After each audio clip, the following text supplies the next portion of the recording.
हालात तेजी से -1 से -2 की तरफ जाने लगे। इमरान खान के खिलाफ मजीद संगीन मुकदमात भी तैयार। नवाज शरीफ की ताहयात नाअहली अब गैर मुतल्लिका। इल्ज़ामात क्लियर होने के इम्कानात कम। अंसार अब्बासी का तज्जिया। जैसे जैसे हालात तब्दील हो रहे हैं, मुमकिन है 2024 के आम इंतखाबात में मुल्क के दो अहम तरीन सियासतदान यानी इमरान खान और नवाज शरीफ हिस्सा लेने के अहल ना रहें। इस वक्त दोनों शख्सियात इलेक्शन लड़ने या कोई अवामी ओहदा रखने के लिए नाअहल हैं। उमूमन इमरान खान के हवाले से हाल ही में -1 की बातें होती रही हैं, लेकिन ये कयास किया जा रहा है कि नवाज शरीफ आइंदा इंतखाबात में हिस्सा लेने के लिए इल्ज़ामात को क्लियर करने में कामयाब हो जाएंगे।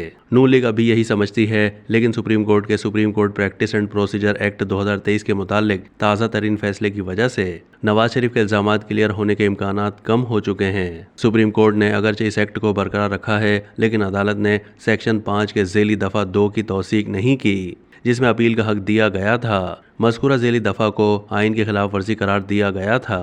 रेट्रोस्पेक्टिव अपील का हक खत्म होने के नतीजे में नवाज शरीफ अपनी ताहयात नाअहली के खिलाफ अपील दायर नहीं कर पाएंगे। सेक्शन 5 के ज़ेली सेक्शन 2 को अदालत उज़्मा की तरफ से ख़त्म किए जाने के बाद नून लीग अब एक और मुतनाज़ कानून इलेक्शन एक्ट 2017 पर इन्हिसार कर रही है। इस कानून में PDM की हुकूमत के दौरान तरमीम की गई थी। नून लीग इस बात पर इसरार करेगी कि नवाज शरीफ की ताहयात नाअहली अब गैर मुतल्लिका हो चुकी है। इलेक्शन एक्ट के सेक्शन 232 में तरमीम की गई थी और इसमें नाअहली का अरसा 5 साल मुकर्रर किया गया था। इसमें कहा गया है कि आइन के आर्टिकल 62 के तहत नाअहली की मुद्दत 5 साल से ज़्यादा नहीं होगी। आइन में सज़ा की मुद्दत मुतय्यन न होने पर रुकन पार्लियामेंट की नाअहली 5 साल के लिए तस्वुर की जाएगी। सुप्रीम कोर्ट की जानिब से पनामा केस में सादिक और अमीन न होने पर मियां नवाज शरीफ को आर्टिकल 62(1)(f) के तहत नाअहल करार दिया गया था। नून लीग की राय है कि इलेक्शन एक्ट में तरमीम नवाज शरीफ को फ़ायदा देगी और उन्हें सुप्रीम कोर्ट से रुजू करने की भी ज़रूरत नहीं होगी, क्योंकि वो अपनी नाअहली की 5 साल मुद्दत पूरी कर चुके हैं। ताहम दीगर लोगों बशमूल माहिरीन कानून का इसरार है कि आइनी तरमीम या सुप्रीम कोर्ट के फैसले के बगैर नवाज शरीफ की ताहयात नाअहली कानून में तरमीम की बुनियाद पर 5 साल तक कम नहीं की जा सकती। मज़कूरा तरमीम सुप्रीम कोर्ट के इस फैसले से भी मुतसादिम है, जिसमें आर्टिकल 62(1)(f) के तहत ताहयात नाअहली का हुक्म दिया गया था।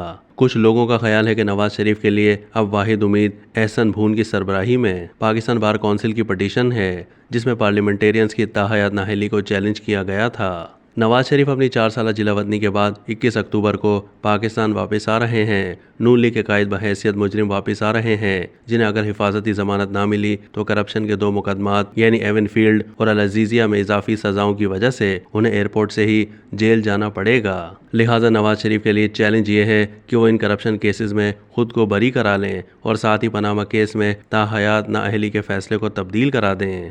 दूसरी जानिब इमरान खान को तोशाखाना केस में मुजरिम करार देकर 3 साल कैद की सज़ा सुनाई गई। उनकी सज़ा अगरचे मुअत्तल हो चुकी है, लेकिन उनकी सज़ा की वजह से वो 5 साल के लिए इलेक्शन में हिस्सा लेने के लिए नाअहल हो चुके हैं। तहरीक इंसाफ ने उनकी सज़ा के खिलाफ इस्लामाबाद हाई कोर्ट में अपील दायर कर रखी है और उमूमन ऐसी सज़ाओं के खिलाफ अपीलों की जल्द समाअत नहीं होती। इसके अलावा इमरान खान जो अब तक जेल में हैं, साइफर केस के मुकदमे का सामना कर रहे हैं। उन पर शाह महमूद कुरैशी के साथ अगले हफ्ते साइफर केस में फ़र्द जुर्म आयद होने वाली है। इस केस का इख्तिताम चंद महीने में मुतवक्के है।